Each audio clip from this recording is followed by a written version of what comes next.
Time again for my weekly update, and frankly, time to admit that these updates may be going on longer than any of us had anticipated. So perhaps it's time for me just to say that our services are canceled indefinitely. It'd be easier for me just to let you know when we will return to services and regular activities rather than every week say that it's off for this particular week. So until I tell you otherwise, unfortunately, we will not be able to meet together.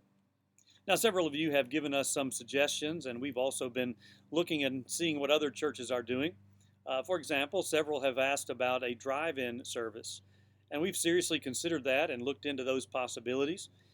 Technically, it's not against the rules as we now have them for the restrictions that are in place, but for several reasons, we felt like it just wasn't the right thing to do.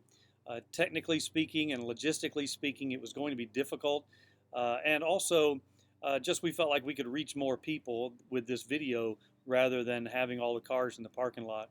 And of course, as a perception issue, we were concerned that if people drove by the campus and saw all the cars, there would be a perception that we were meeting in violation of the ordinances. And then others have said, what about the Lord's Supper? Is there a way that we can take communion while we're apart?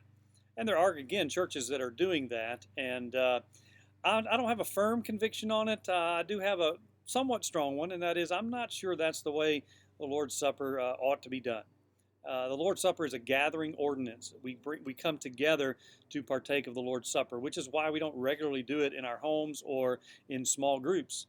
And so for the time being, we're not going to do that. Now, if it does drag on, then we might have to revisit that idea under the circumstances. So thanks for those ideas, and we are taking them very seriously. This week, of course, is Easter.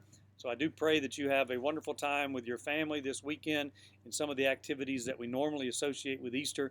And certainly we want to invite you to join us on Sunday morning once again when my Easter sermon will be posted at 9 a.m. online. So gather your family together around the living room or wherever it's best for you in your home and enjoy Easter services together.